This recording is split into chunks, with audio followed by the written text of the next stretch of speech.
Buenas noches. Hoy comenzamos nuestro programa hablándoles del general José de San Martín. Muchos de ustedes no sabrán quién fue don José de San Martín, nada más ni nada menos que el libertador de 3 países del cono suramericano: Argentina, Chile y Perú. Pero también lo que ustedes, los murcianos, seguramente no saben es que José de San Martín, con 11 añitos, entró en el regimiento de Murcia. Se puede decir que fue un murciano más, un hombre que ya a los 14 años tuvo su primera batalla en Orán. Fue el gran héroe de Bailén, intervino en 1000 batallas, pero era un hombre íntegro, con una integridad total e increíble forjada aquí en España, en esta tierra. Él siempre decía: jamás desenvainaré mi espada por absurdos, por increíbles motivos políticos que a mí jamás me incumbirán. Mi integridad como ser humano no me lo permite. Y hoy tenemos con nosotros, como siempre, a nuestro buen amigo Aurelio, que nos hablará acerca de qué es esa gran integridad humana que adornaban, reitero, al general José de San Martín. Buenas noches. Buenas noches, Milton.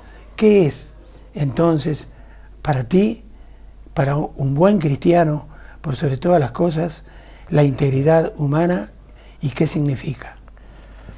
Bueno, pues ciertamente la integridad se podría decir que es un estado del ser humano en el que se da una perfecta armonía entre todos sus sentidos y potencias. Normalmente debería la razón imponer su criterio a los sentidos y a las potencias inferiores, pero sin embargo vivimos en un contexto en el cual tenemos como muy experimentado lo contrario. En educación, hoy día y siempre, en todos los proyectos educativos, siempre se subraya mucho la importancia de procurar una educación integral.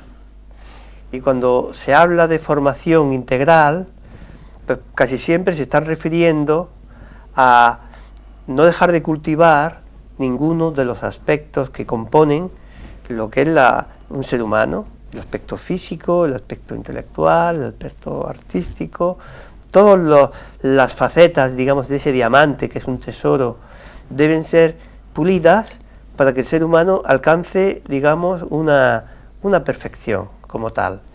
Bueno, pues cuando hablamos de integridad nos estamos refiriendo a un orden interior, a una coherencia que lleva a que cada uno de los sentidos y potencias cumplan su papel. Es cierto que, bueno, desgraciadamente, como he dicho antes, la experiencia común es la contraria, pero si la inteligencia controla como un buen auriga, la auriga es una palabra muy antigua, pero tú la conoces muy bien también, pues un coche de caballos, el cual alguien controla, y si lleva las riendas bien sujetas, cada uno de los caballos se atiene a lo que conviene a la dirección del carruaje. Pues en el ser humano podría pasar algo parecido. Cuando los caballos se desbocan y no hay forma de controlarlos, entonces la dirección se pierde y acaba estrellándose. Por tanto, la integridad sería ese autodominio, ese autocontrol que cada sujeto, cada ser humano debe llevar sobre sus pensamientos, sus obras, sus ilusiones, para que realmente todos vayan ordenados en la misma dirección, en la dirección de su propia realización personal. Cuando nos estás hablando entonces de integridad, nos estás hablando lo que en un lenguaje coloquial se podría decir que nos estás hablando de una persona íntegra. Exactamente, es la expresión corriente, se suele decir, esta es una persona de una pieza o es un hombre íntegro. Uno es íntegro cuando sabe resistir tentaciones que le tratan de desviar de lo que debe hacer, y cuando es capaz de superar dificultades que le ponen difícil cumplir con lo que debe hacer. Cuando una persona es recta con su conciencia y no se deja condicionar por el ambiente, o simplemente por sus deseos, lo hemos comentado otras veces, cuando una persona se hace esclava de sus deseos, aparentemente puede parecer que se mueve con una cierta libertad, pero en el fondo está demostrando una notable esclavitud. Por lo tanto, es verdad, un ser humano de una pieza, un hombre íntegro, es un hombre que, digamos que atiende fielmente al dictado de su conciencia, resiste, digamos, el camino fácil y sabe superar los momentos complicados para mantenerse fiel en lo que debe hacer. De todas maneras,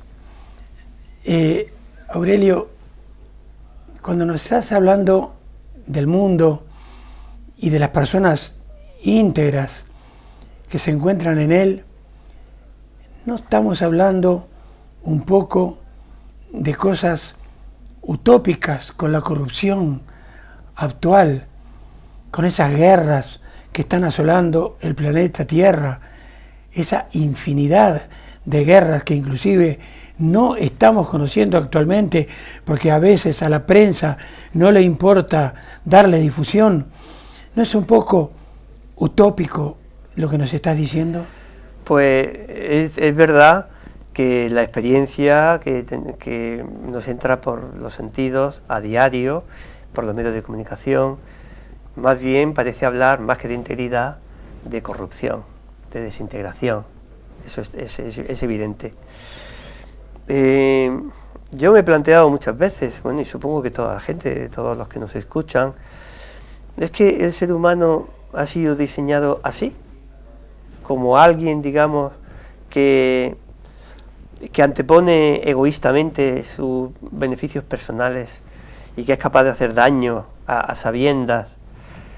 Bueno, para una persona que no tenga, digamos, una formación o una fe cristiana, pues puede ser un poco, pues, difícil de entender que una creación que refleja un orden maravilloso y una perfección increíble, pues de pronto esté en ella el ser humano, que parece que rompe un poco esa armonía.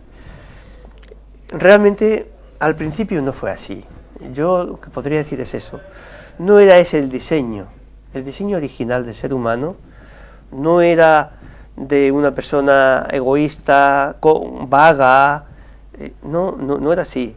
El ser humano se había diseñado como una réplica, como un reflejo, una imagen de Dios, y por tanto alguien, digamos, dueño de sí mismo, generoso, que ponía al servicio de los demás, un ser humano que tenía una inteligencia como chispazo de la inteligencia de Dios, que era la que guiaba sus pasos para cumplir con la tarea, el proyecto que se le había asignado. Ese es lo que debía haber ocurrido.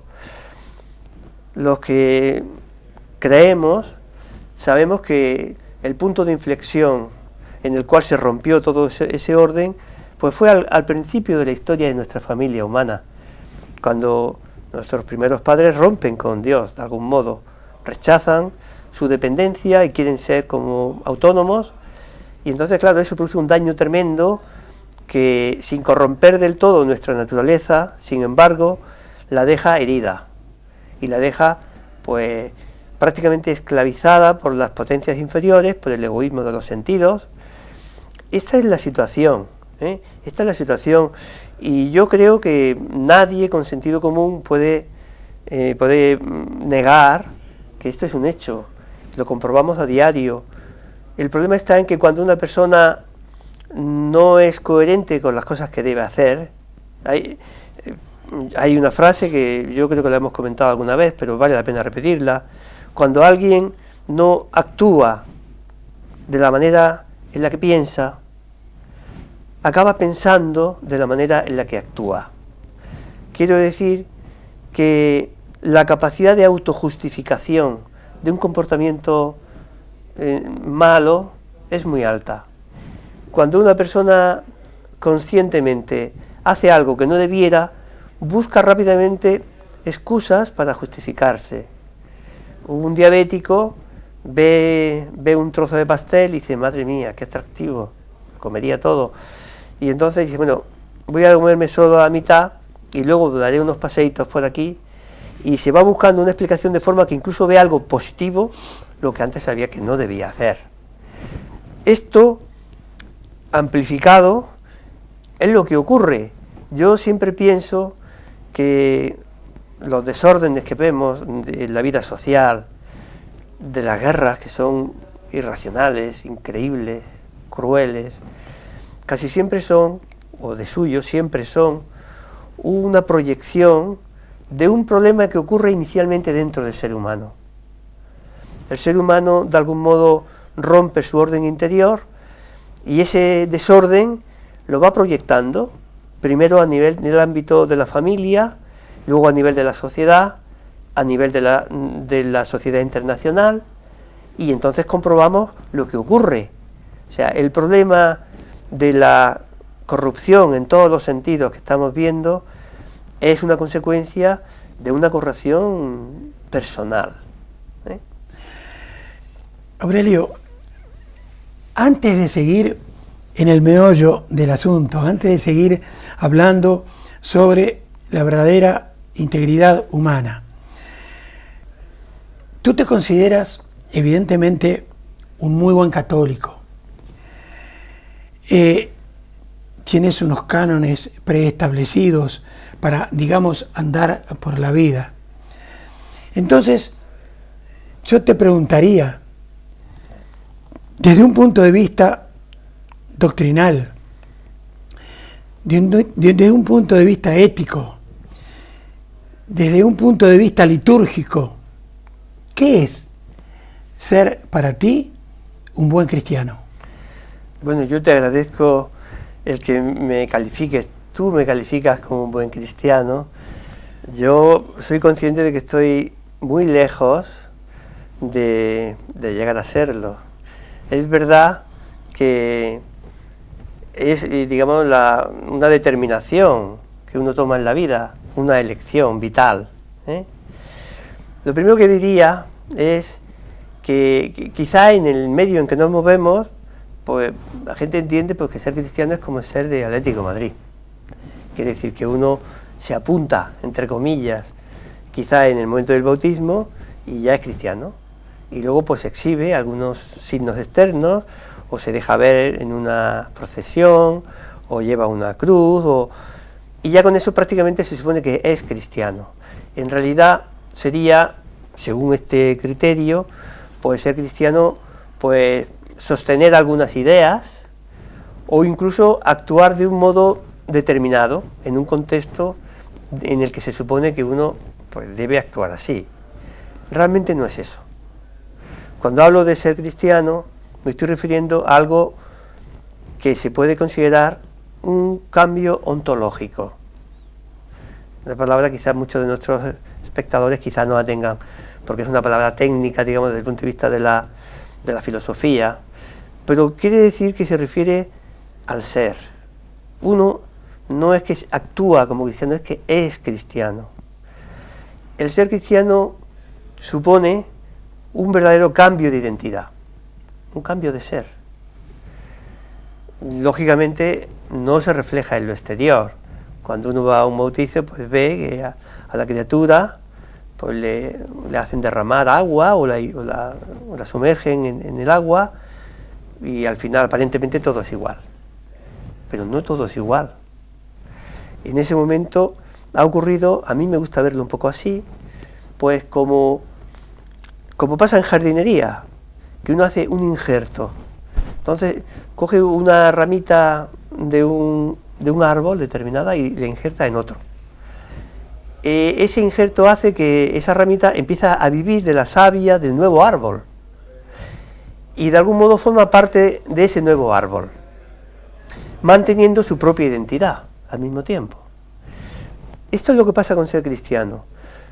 Cuando somos cristianos somos injertados, incorporados podemos decir, a un sujeto vivo multipersonal, por decirlo así, que es Jesucristo, en el cual nosotros cambiamos de identidad. Por eso nos llamamos cristianos, que pertenecemos a Jesucristo. Ya hemos dejado nuestra identidad de antes. Cuando uno se incorpora, forma parte del cuerpo místico de Jesucristo, que es la Iglesia, entonces resulta que en ese cuerpo el Espíritu que nos anima es el Espíritu Santo.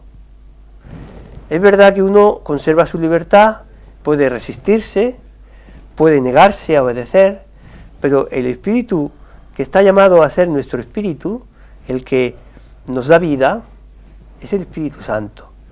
Cuando esto ocurre, cuando una persona acepta su condición de miembro de la Iglesia y por tanto del cuerpo místico y acepta obedecer al Espíritu Santo, realmente ha cambiado de identidad. Se puede decir, sin quitar ni una sola palabra, que se ha divinizado. Bueno, esto, ¿por qué lo hablamos? ¿Por qué comentamos este asunto?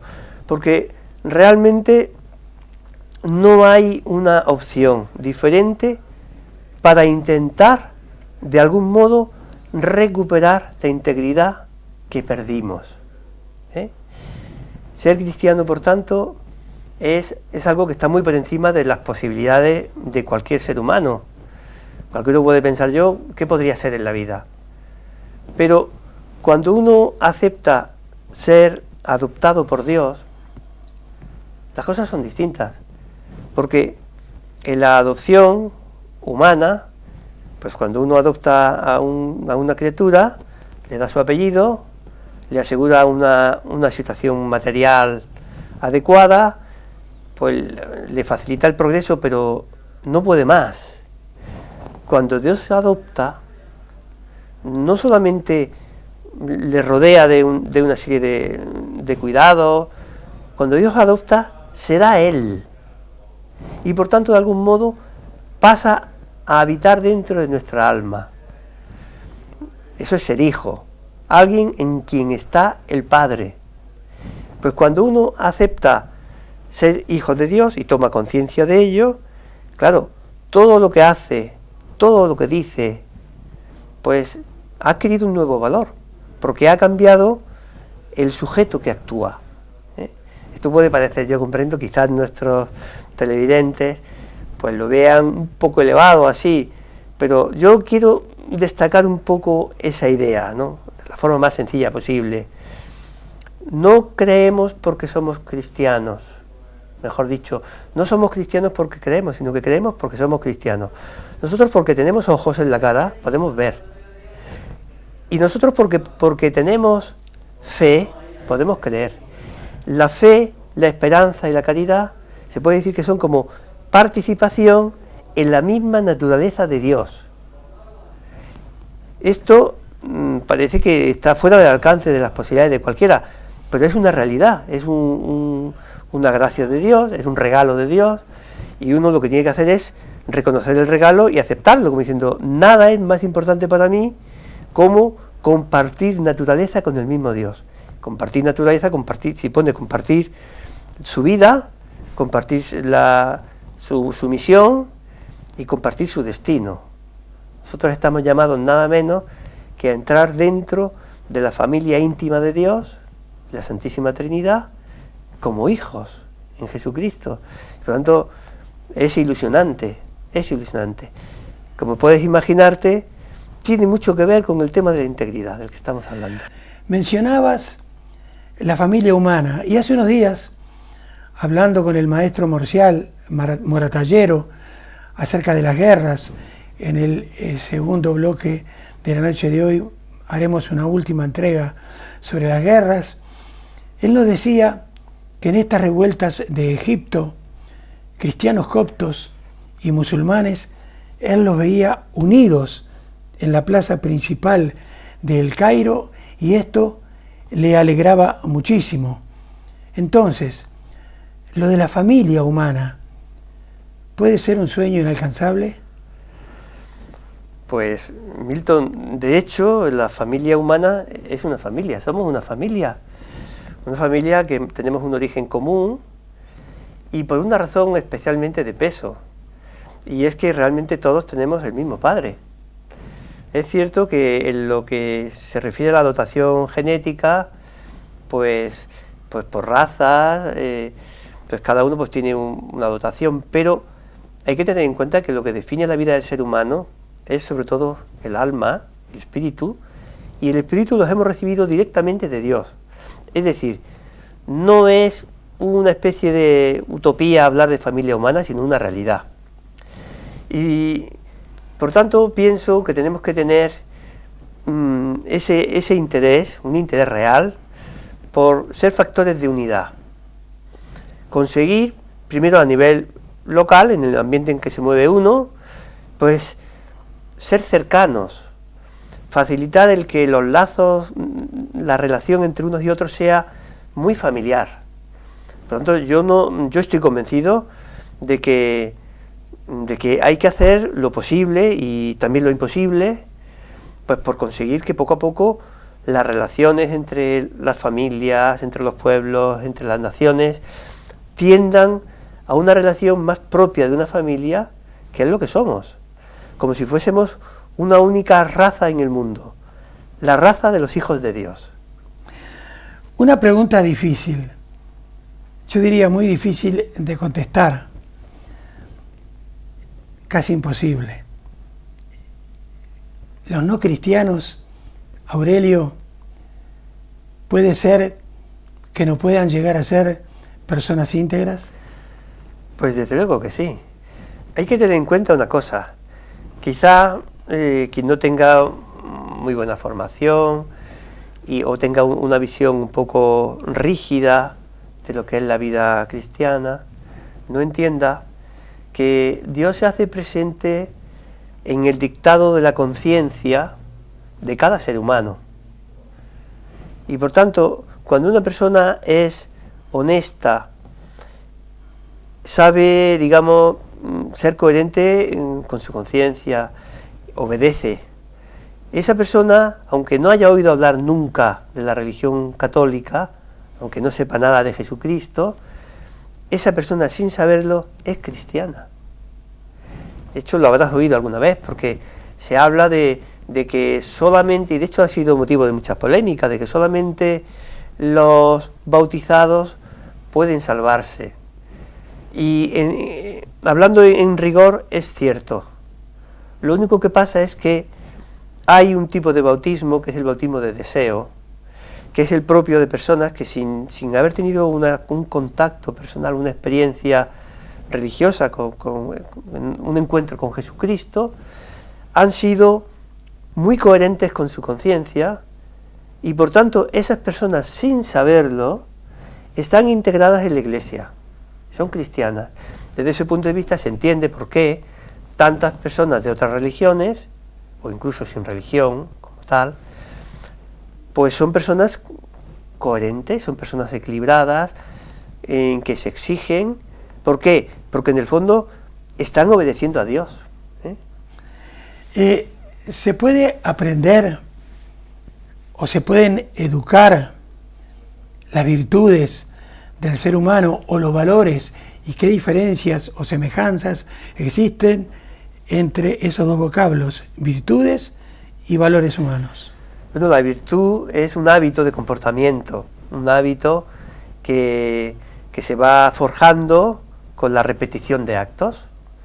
Cuando esos actos son adecuados a lo que conviene, por ejemplo, una persona le preguntan algo y dice la verdad, y le preguntan otra vez y dice la verdad, pues va consolidando una actitud, un hábito de decir siempre la verdad, y esto es la virtud de la sinceridad.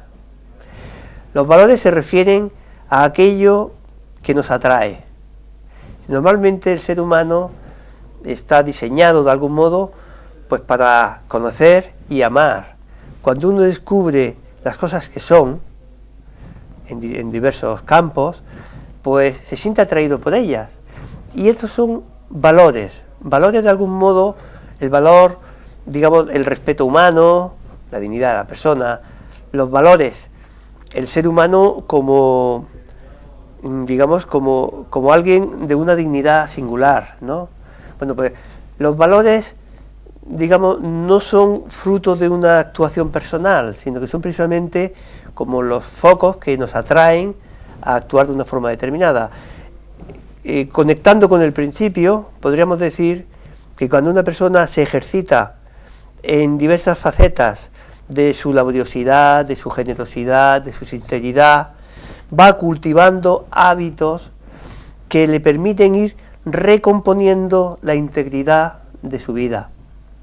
Entonces se hace una persona armónica, dueña de sí, que controla su imaginación, que controla sus sentidos, que controla su actividad, y por lo tanto se puede decir que esto es fruto de una especie de lucha, de reconquista personal, en la cual nunca podríamos luchar solos. Luchamos ayudados, con una ayuda muy poderosa, que nos permite, digamos, recuperar esa armonía interior, que realmente es deslumbrante. Cuando una persona conoce a alguien íntegro, pues es muy atractivo, porque refleja de algún modo, es una persona que refleja especialmente a Dios.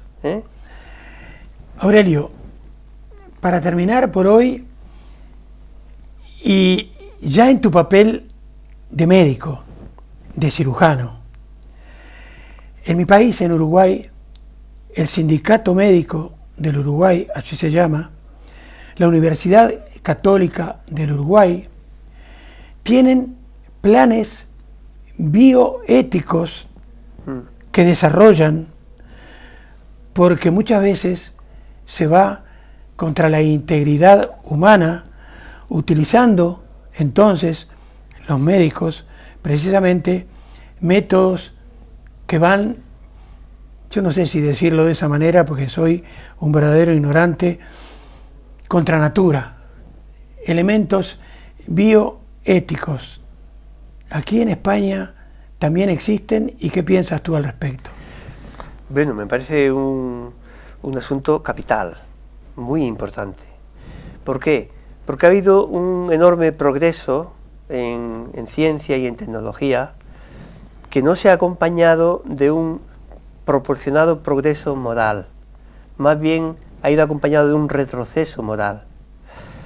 Quiere decir que con la disposición de nuevas técnicas, sobre todo en el terreno de la genética, de las técnicas muy modernas, entonces quiere decir que la posibilidad de manipular, de atropellar la dignidad del ser humano es enorme. Por tanto, yo estoy de acuerdo también aquí en España, existen lo que son las comisiones de ética, que deben existir en cada hospital o en centros, para ir, digamos, de algún modo asegurando que los comportamientos, las decisiones a nivel personal o a nivel de institución corresponden a lo que es propio de la tarea tan noble de servir a la salud. Y no, por ejemplo, podríamos hablar del tema de la eutanasia, ¿sí? Claro, cuando una persona, en lugar de ser un siervo de la salud, pues se hace a sí mismo propietario exclusivo de la vida, pues entonces está cometiendo un gran atropello.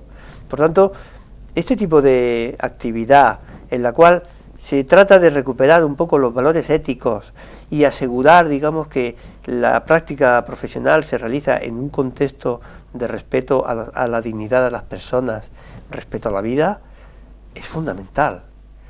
Yo, a nivel personal, he colaborado en diversas comisiones por los sitios donde he estado y me parece que es uno de los puntos clave, porque si no, aunque aparentemente pueda parecer que un centro tiene prestigio, pues va corrompiéndose en lo que es su origen, que es el servicio. Muchas gracias, Aurelio. Ya dentro de 15 días, Dios mediante, lo tendremos con nosotros. Lo dejamos, terminamos con este primer bloque de la noche de hoy, diciéndoles entonces que el testigo más terrible, más acusador que pueda existir es, sin ningún tipo de duda, nuestra propia conciencia. Apenas unos segundos y continuamos con nuestro programa de hoy.